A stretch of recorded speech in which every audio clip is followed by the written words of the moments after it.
Hello दोस्तों, नमस्कार।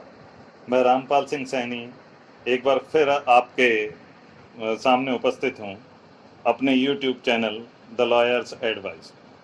जैसा कि विगत वीडियो में मैंने आपको सेक्शन 1 और 2 सीआरपीसी के संबंध में विवरण दिया था और ये बताया था कि सेक्शन 3 से आगे की जो सेक्शंस हैं उन्हें हम अगले वीडियो में लेंगे।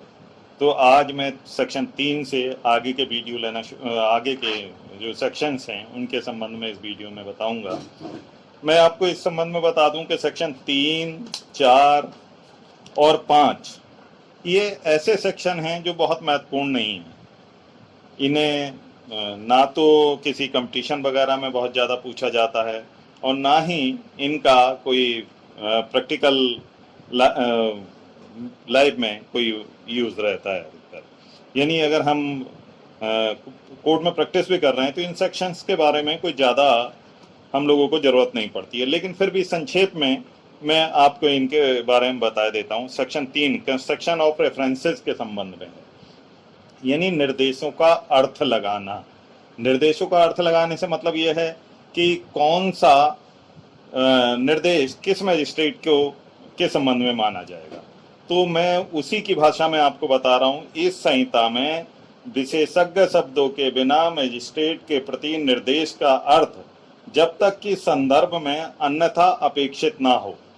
महानगर क्षेत्र के बाहर के किसी क्षेत्र के संबंध में अगर कोई निर्देश है तो वो न्यायिक मजिस्ट्रेट के प्रति निर्देश माना जाएगा, और अगर महानगर क्षेत्र के संबंध में कोई निर्देश है तो वो महानगर मजिस्ट्रेट के संबंध में माना जाएगा। अब इसी क्रम में द्वितीय वर्ग मजिस्ट्रेट के प्रति निर्देश। द्वितीय वर्ग मजिस्ट्रेट के प्रति निर्देश का मतलब है कि जो महानगर क्षेत्र के बाहर के क्षेत्र हैं उनके संबंध में ये माना जाएगा कि द्वितीय वर्ग न्यायिक मजिस्ट्रेट को निर्देश दिए गए हैं, और महानगर में जहाँ जो महानगर क्षेत्र हैं उसके संबंध में अगर हम निर्देशों की बात करें तो वो महानगर मजिस्ट्रेट के प्रति निर्देश माने जाएंगे। इसी प्रकार प्रथम वर्ग मजिस्ट्रेट के लिए बारे में भी बिल्कुल यही नियम है कि महानगर और अन्य क्षेत्रों के संबंध में जैसा कि मैंने पहले बताया वो इसी प्रकार रहेगा। फिर हम आते हैं इसी में सबसेक्शन 2। इस संहिता में जब तक कि संदर्भ से अन्यथा अपेक्षित ना हो, न्यायिक मजिस्ट्रेट के न्यायालय के प्रति निर्देश का महानगर क्षेत्र के संबंध में ये अर्थ लगाया जाएगा कि उस क्षेत्र के महानगर मजिस्ट्रेट के न्यायालय के प्रति निर्देश। और सबसेक्शन 3 क्या कहता है? ये जब तक कि संदर्भ से अन्यथा अपेक्षित ना हो, इस संहिता के प्रारंभ के पूर्व पारित किसी अधिनियम में, यानी जब ये संहिता यानी सीआरपीसी लागू हुई थी उससे पहले की बात हो रही है इसमें। यानी प्रथम वर्ग मजिस्ट्रेट के प्रति निर्देश का ये अर्थ लगाया जाएगा कि वह प्रथम वर्ग न्यायिक मजिस्ट्रेट के प्रति निर्देश है, और द्वितीय वर्ग मजिस्ट्रेट या तृतीय वर्ग मजिस्ट्रेट के प्रति निर्देश का ये अर्थ लगाया जाएगा कि वह द्वितीय वर्ग न्यायिक मजिस्ट्रेट के प्रति निर्देश है। इसी प्रकार प्रेसिडेंसी मजिस्ट्रेट या मुख्य प्रेसिडेंसी मजिस्ट्रेट के प्रति निर्देश का ये अर्थ लगाया जाएगा कि वे क्रमशः महानगर मजिस्ट्रेट या मुख्य महानगर मजिस्ट्रेट के प्रति निर्देश है। महानगर क्षेत्र में सम्मिलित किसी क्षेत्र के प्रति निर्देश का अर्थ ये लगाया जाएगा कि वे ऐसे महानगर क्षेत्र के प्रति निर्देश है, और प्रथम वर्ग या द्वितीय वर्ग मजिस्ट्रेट के प्रति निर्देश का ऐसे क्षेत्र के संबंध में ये अर्थ लगाया जाएगा कि वह उस क्षेत्र में अधिकारिता का प्रयोग करने वाले महानगर मजिस्ट्रेट के प्रति निर्देश। जहां इस संहिता से भिन्न किसी अन्य विधि के अधीन किसी मजिस्ट्रेट के द्वारा किए जा सकने वाले कृत्य के संबंध में हम कहें तो ये माना जाएगा जिनमें साक्ष्य का अधिमूल्यन अथवा सूक्ष्म परीक्षण या कोई ऐसा विनिश्चय करना अंतर्वलित है जिससे किसी व्यक्ति को किसी दंड या शास्ति की अथवा अन्वेषण, जांच या विचारण होने तक अभिरक्षा में निरोध की संभावना हो सकती है, या जिसका प्रभाव उसे किसी न्यायालय के समक्ष विचारण के लिए भेजना होगा, वहां वह कृत्य इस संहिता के उपबंधों के अधीन रहते हुए न्यायिक मजिस्ट्रेट द्वारा की जाए। जो प्रशासनिक या कार्यपालक प्रकार के मजिस्ट्रेट हैं जिनका काम क्या होता है, जैसे किसी अनुज्ञप्ति का अनुदान, अनुज्ञप्ति का निलंबन या रद्द किया जाना, अभियोजन की मंजूरी या अभियोजन वापस लेना आदि आदि, उसके संबंध में इसी सीआरपीसी के अधीन रहते हुए कार्यपालक मजिस्ट्रेट द्वारा वो कार्य किए जाएंगे। अब हम सेक्शन 4 पे आ जाते हैं। ये भी इसी टाइप का है कि इसे भी पढ़ने की जरूरत है, ये ज्यादा समझने की चीज नहीं है, लेकिन फिर भी मैं बता देता हूं आपको कि किस संबंध में है। Trial of offences under the Indian penal code and other laws, यानी भारतीय दंड संहिता के अधीन सब अपराधों का अन्वेषण, जांच, विचारण और उनके संबंध में कार्रवाइयां सीआरपीसी में जो प्राविधान हैं उसके अंतर्गत रहते हुए ही की जाएंगी। अब इसी में एक चीज ये आती है कि मान लीजिए कोई मतलब सीआरपीसी जब लागू हुई, उसके साथ साथ किसी क्षेत्र विशेष में कोई अन्य लोकल कानून है या अन्य विधियां लागू हैं, तब क्या होगा? तब ये है कि उन लोकल विधियों को, उन लोकल कानूनों को नकारा नहीं जाएगा, बल्कि उनके और सीआरपीसी के तहत सामंजस्य बैठाकर जहां जैसा लागू हो उसे आगे कहा जाए, बढ़ाया जाए। अब नंबर 5 पे आता है सेविंग्स। ये सेविंग्स क्या होती हैं? इसे हिंदी में कहते हैं व्यावृत्ति।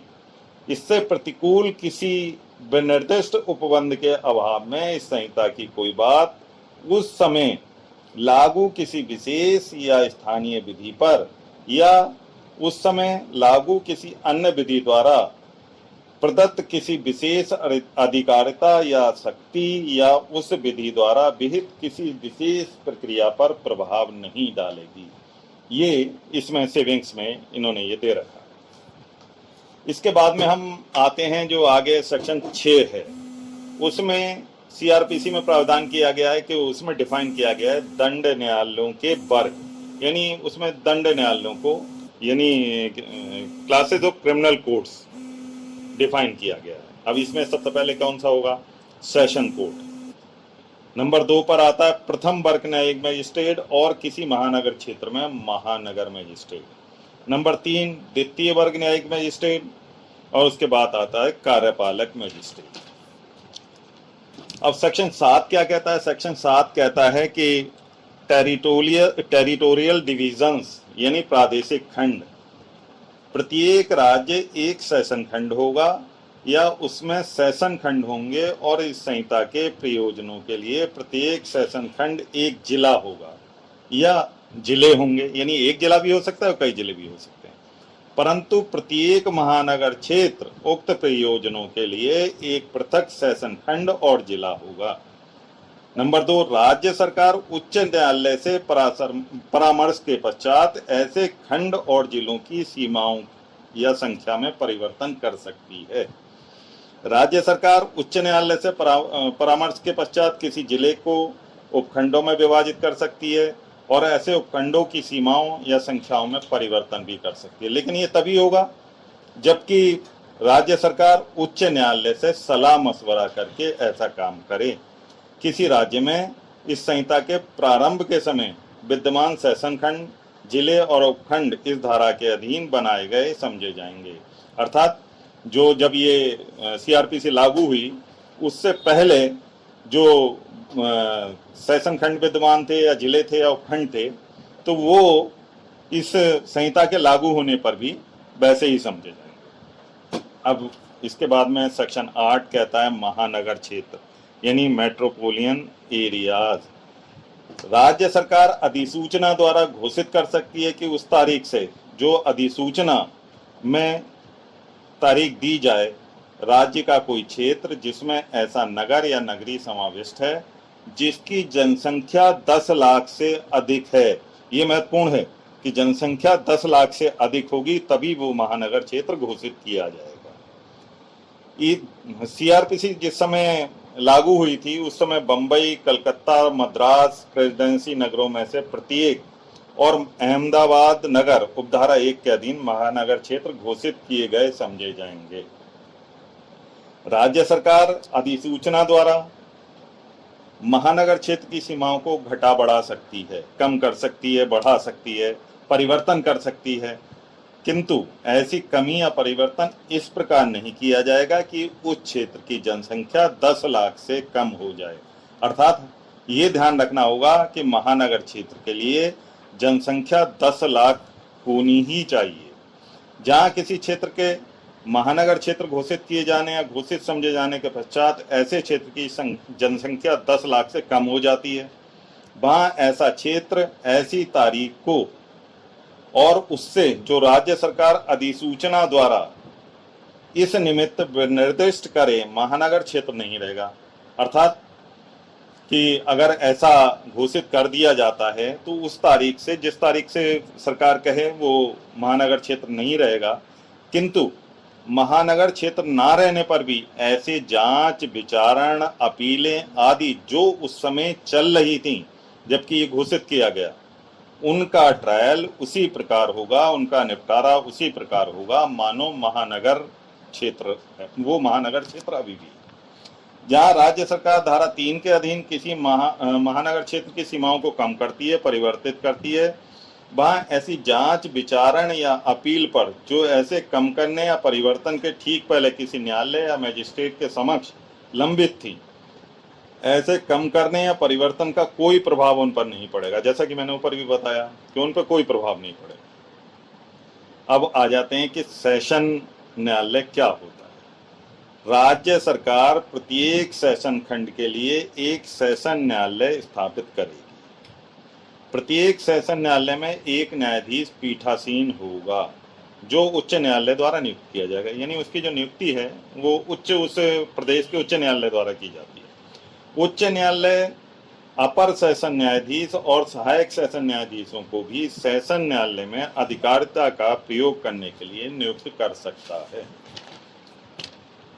उच्च न्यायालय द्वारा एक सेशन खंड के सेशन न्यायाधीश को दूसरे खंड का अपर सेशन न्यायाधीश भी नियुक्त किया जा सकता है और ऐसी व्यवस्था में वह मामलों को निपटाने के लिए दूसरे खंड के ऐसे स्थान या स्थानों में बैठ सकता है जिसका उच्च न्यायालय निर्देशित है। जहां किसी सेशन न्यायाधीश का पद रिक्त है, वहां उच्च न्यायालय किसी ऐसे अर्जेंट आवेदन को जो उस सेशन न्यायालय के समक्ष किया जाता है या उसके समक्ष विचाराधीन है, अपर या सहायक सेशन न्यायाधीश द्वारा अथवा किसी अपर या सहायक सेशन न्यायाधीश नहीं है तो सेशन खंड के मुख्य न्यायिक मजिस्ट्रेट के समक्ष निपटारे हेतु प्रस्तुत करने को कह सकता है।